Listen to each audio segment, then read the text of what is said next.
नमस्कार दोस्तों, स्वागत है आप सभी का हमारे इस चैनल सनातन ज्ञान गंगा पर। दोस्तों, अगर आप जीवन में कुछ नया सीखना चाहते हैं तो इस चैनल को सब्सक्राइब जरूर करें।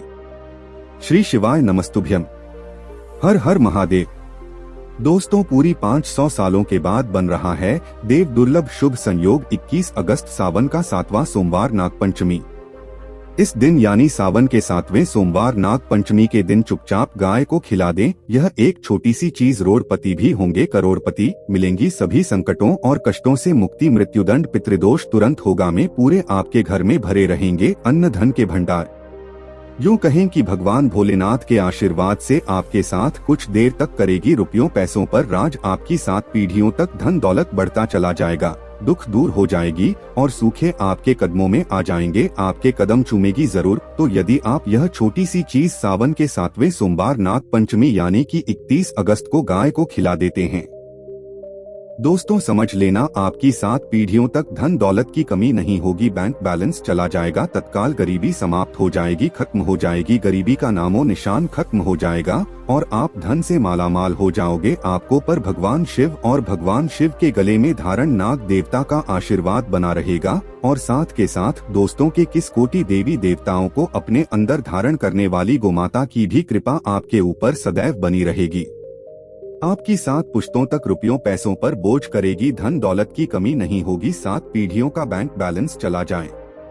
तो दोस्तों, कौन सी खास चीज है जो कि आपको गाय को खिला दी है सावन के 7वें सोमवार और बहुत ही शुभ संयोग बना है इस दिन नाग का। इस दिन गाय को खिला दें कि यह चीज की फूटी से फूटी किस्मत चमक उठेगा, आपकी मनोकामना पूर्ण, मुझे आप धनश्री से मालामाल हो जाओगे। और दोस्तों, इस वीडियो को जो आज नहीं देखेगा, पूरा वीडियो नहीं देखेगा, तो उसके पास पछताने के अलावा कुछ नहीं देगा। यूं कहें नसीब वाला तो ये वीडियो देख लेगा, वहाँ बद्ध नसीब होगा जो इस वीडियो को नहीं देख पाएगा। इतनी भर शादी हुई थी तो दोस्तों समय निकालकर अपने और अपने परिवार के फायदे के लिए पूरा वीडियो देखकर ही जाना, आपकी समस्त मनोकामनाएं पूर्ण न हो जाए तो आप कह देना दोस्तों आपको पर भगवान शिव और माता की कृपा बनी रहे, नाग देवता की कृपा बनी रहे। तो दोस्तों, वीडियो को सबसे पहले नए करना दिल से कमेंट बॉक्स में हर हर महादेव, जय भोलेनाथ, नाग देवता, जय गोमाता वर्ष लिख देना, जिसके अपनी समस्त मनोकामनाएं पूर्ण हो। और दोस्तों, लाइक कर वीडियो को ज्यादा से ज्यादा शेयर जरूर करना, जिससे कि और लोग भी इस वीडियो का पूरा लाभ उठा सके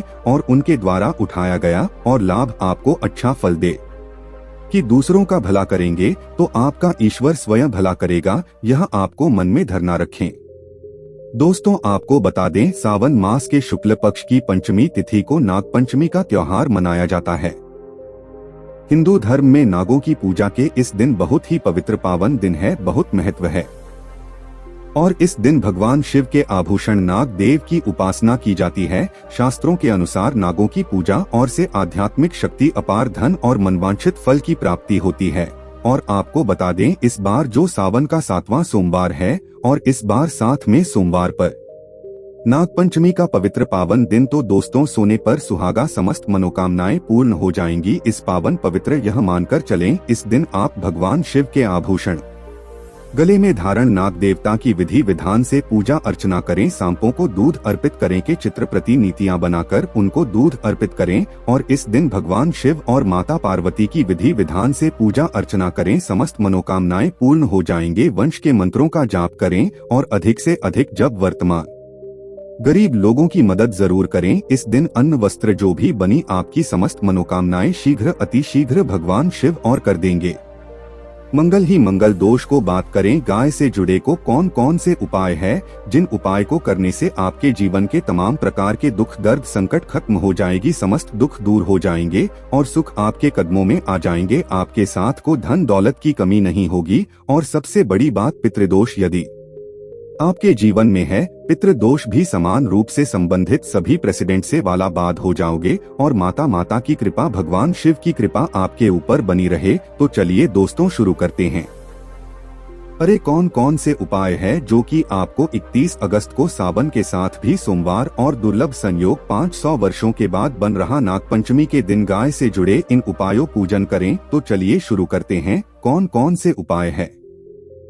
दोस्तों, सनातन परंपरा में गाय गंगा और गायत्री का बहुत ज्यादा धार्मिक महत्व है। मान्यता है कि गो माता के शरीर पर 33 कोटि देवी देवताओं का वास होता है। वह माता की सेवा पूजा करने वाले जातक पर इन सभी देवी देवताओं की कृपा बरसती है। गो सेवा से न सिर्फ इस जन्म के बल्कि पूर्व जन्म के भी दोष दूर हो जाते हैं। प्रत्येक सुबह जब आपके घर में बहुजन बनना प्रारंभ हो तो सबसे पहले बनाई गई रोटी को आप गो माता के नाम से निकाल दे और भोजन करने से पूर्व गोमाता को इस रोटी को खिलाएं। यदि संभव हो तो काली गाय को खिलाएं। यदि काली गाय न मिले तो सफेद गाय को भी आप खिला सकते हैं। प्रत्येक पूजा और मांगलिक कार्य में 2 वार्ता या उनसे जुड़ी चीजें जैसे गाय का गोबर, गोमूत्र, गाय का दूध अथवा गाय के दूध से बना भी अवश्य शामिल करें। इससे आपको उन फलों की प्राप्ति होगी। सनातन परंपरा के अनुसार जिस घर में गाय होती है उसे घर से जुड़े सभी वास्तु दोष तो स्वतः ही समाप्त हो जाते हैं। किसी भी पूजा में गाय से प्राप्त जंग में युक्त निर्धारित का उपयोग अवश्य शामिल करें। कि पंचम के बिना कोई भी पूजा पाठ और हवन बल नहीं होता। जरूरतों को कृपा पाने के लिए प्रतिदिन सर्वदा मर्तबा महीने में परिवार समेत एक बार गौशाला जाने का नियम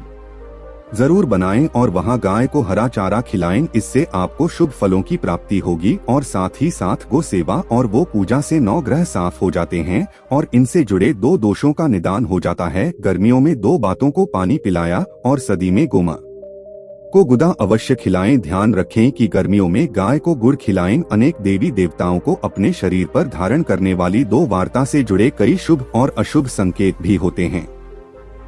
मसलन गाय का दूध दुहते समय यदि गाय ठोकर मार दी और सारा दूध बिखर जाए तो अब शगुन होता है। यदि को यात्रा पर निकल वाला हो और गाय अपने बछड़े को दूध पिला भी सामने आ जाए तो निश्चित रूप से चित्र यात्रा के लिए आप निकले हैं, वे यात्रा आपके लिए से सफल होगी और वह काम जिसके लिए आप निकले हैं वे अवश्य ही होगा। यात्रा पर जाते समय पाई और गाय की आवाज आना और रात्रि में गाय की कार्य करना भी शुरू होता है। दोस्तों, साथ साथ गाय के साथ माँ को भूलकर भी यह कामना करें, अन्यथा मिलता है घोर नरक और जीवन भर परेशानियां। दोस्तों, गाय को राष्ट्रीय पशु बनाए जाने और इन्हें मौलिक अधिकार दिए जाने की बात हो रही है तो सवाल उठता है कि गाय जब भारतीय संस्कृति का हिस्सा है तब भी गाय के साथ लोग खराब व्यवहार कैसे कर लेते हैं। गाय दर-दर की रहती है भरपेट, इन्हें चारा तक लोग नहीं देते। गाय जब तक दूध देती रहती है तो उनकी सेवा होती है और जैसे ही दूध देना बंद कर देती है तो लोग इन्हें उनकी किस्मत पर छोड़ देते हैं,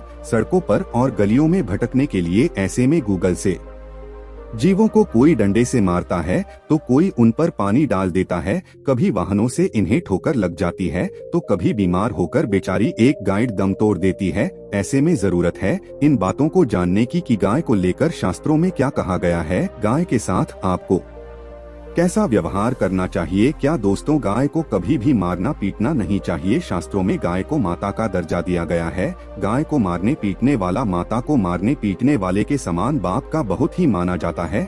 ऐसे घरों को नरक लोक में वर्षों कष्ट भोगना पड़ता है। अगले जन्म पशु योनि में मिलता है। तथा है कि गौतम मुनि ने गलती से गाय को डंडा मार दिया था जिससे गाय की मृत्यु हो गई थी और इस पाप से मुक्ति के लिए जिन्हें वर्षों तक तपस्या करनी पड़ी, श्री कृष्ण जी ने स्वरूपों में आए असुर का वध कर दिया था, जिससे मुक्ति के लिए भगवान श्री कृष्ण को संपूर्ण को एक कुंड में बुलाना पड़ा और इस कुंड में स्नान से मैं पाप मुक्त हो गई थी। के साथ 2 पानी पी रही गाय को भगाते हैं, वे घोर पाप के भागी बनकर नरक भोगते हैं, ऐसा पुराणों में बताया गया है। जबकि 2 लोग गाय के लिए प्याऊ और चारागर बनवाते हैं, वह माँ भाग्यवान होते हैं। ऐसे लोग घोर पाप से मुक्त होकर स्वर्ग आ जाते हैं और बड़े ही धनवान कुल में जन्म लेकर सुख भोगते हैं और साथ के साथ आराम कर रही गाय को गश्त देकर कभी भी उठाना नहीं चाहिए। कहते हैं कि जिस स्थान पर गायब रहती है वहां से नकारात्मक ऊर्जा समाप्त हो जाती है। के बैठने की जगह को जो लोग नियमित साफ रखते हैं, पूर्व जन्म में गई जाने अनजाने में पापों से मुक्ति हो जाते हैं और गोलोक में स्थान पाते हैं। गाय को डंडा मारकर उठाना, पानी डालकर उठाने से मनुष्य पाप का भागी बनता है और अगले जन्म में उसे दर दर भटकना पड़ता है। और साथ साथ शास्त्रों में बताया गया है कि गाय का दूध उसके बछड़े के लिए होता है गाय के बछड़े से बचा हुआ दूध ही मनुष्य को लेना चाहिए, लेकिन कुछ लोग एक बार गाय को दूध लेने के बाद फिर से बछड़े के लिए बचा हुआ दूध भी लेते हैं। ऐसा करना घोर पाप कहा जाता है। ऐसे दूध को लुभाने वाला और करने वाला दोनों ही पाप के भागी बन जाते हैं। साथ साथ शास्त्रों में कहा गया है कि 2 वर्ष यानी गाय और बैल की पीठ पर नहीं बैठना चाहिए। इनके पीठ पर बैठने से महापाप लगता है। ऐसे लोगों को नरक की यातना भोगनी पड़ती है। एकमात्र महाद्वीप के अंश के उत्पन्न नंदी ही 2 बच्चे हैं। स्वयं महादेव और महादेवी सवारी करती है, क्योंकि मंडी में स्वयं अपने एक से महादेव की सवारी बनना स्वीकार किया था। और साथ ही साथ शास्त्रों में गाय के दौरान को बहुत महत्व दिया गया है। लेकिन ऐसी गाय का दान कभी नहीं करना चाहिए जो बूढ़े और बीमार हो। कठोर उपनिषद में नचिकेता की कथा भी इस संदर्भ में है कि जिस नचिकेता ने पिता द्वारा बूढ़ी गाय को दान करने पर आपत्ति जताई थी, दूध देने वाली और बछड़े सहित जो लोग गाय का दान करते हैं वे महान पुण्य को प्राप्त करके स्वर्ग में स्थान पाते हैं। दूसरी साथ साथ सूर्य चंद्र मंगल शुक्र की युति राहुल से हो तो पितृ दोष होता है। यह भी मान्यता है कि सूर्य का संबंध पिता से, मंगल का संबंध रक्त से होने के कारण सूरज यदि शनि राहु या केतु के साथ स्थित हो या दृष्टि संबंधी हो तथा मंगल की युति राहु या केतु से हो तो पितृ दोष होता है। इस दोष से जीवन संघर्ष में बन जाता है। पितृदोष हो तो गाय को प्रतिदिन या किसी भी एकादशी को या किसी पूर्णिमा के दिन अमावस्या को रोटी गुरुचारा आदि खिलाने से पितृदोष समाप्त हो जाता है। साथ ही साथ देसी गाय की पीठ पर जो कपूर को होता है वह बृहस्पति गुरु हैं। अतः जन्मपत्री में यदि बृहस्पति अपनी नीच राशि मकर में हो या अशुभ स्थिति में हो तो देसी गाय के इस प्लस पति भाग एवं शिवलिंग रूपी ऊपर के दर्शन करने चाहिए। बोर्ड तथा चने की दाल रखकर गाय को रोटी भी दें, इससे आपको शुभ फलों की प्राप्ति होगी। और साथ ही साथ यदि आप रास्ते में जा रहे हों और सामने से गोमाता आती हुई दिखाई दे तो गोमाता को आप अपनी दाहिनी ओर से जाने देना चाहिए। आपकी यात्रा अवश्य सफल हुई। और साथ साथ यह संकेत भी लें, यदि आप यात्रा पर जा रहे हैं और सामने आपके गाय पर जाए अथवा अपने बछड़े को दूध पिलाती ही सामने गाय दिखाई दी जाए तो समझ जाना कि वह यात्रा आपके लिए अवश्य ही सफल होंगे। और साथ साथ जिस घर में गाय होती है उसमें वास्तु दोष स्वतः ही समाप्त हो जाता है।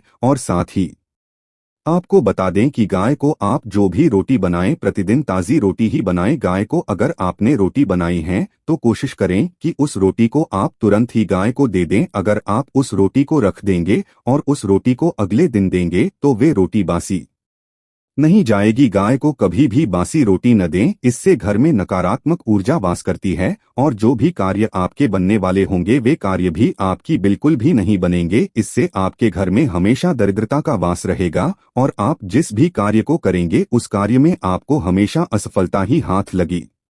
इसलिए कोशिश करें गाय को रोजाना ताज़ी रोटी बनाकर खिलाएं और रोटी को बिल्कुल न रखें। बासी रोटी गाय को दादी और साथ ही साथ सड़ी गली चीजें गाय को नहीं खिलानी चाहिए। कि घर में कोई फल है उस सब्जी है सड़ जाए तो लोग क्या करते हैं, गाय को खिला देते नहीं। ऐसा नहीं करना चाहिए।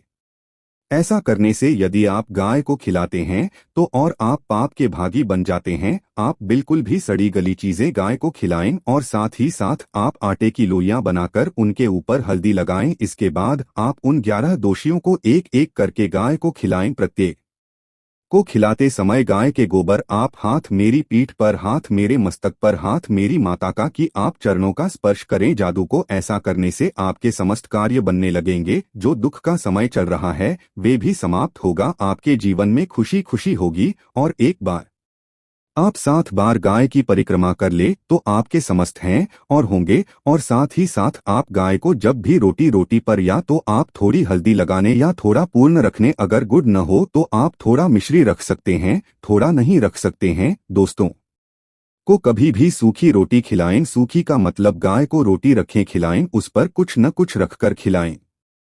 हेल्दी रखने गुठली मिश्री या जो भी रखने में खाली रोटी नहीं चलानी है। ध्यान इस बात का रखें जब भी आपको शुभ फलों की प्राप्ति होगी। दोस्तों आज के लिए बस इतना ही। मिलते हैं एक और ज्ञानवर्धक वीडियो के साथ। धन्यवाद।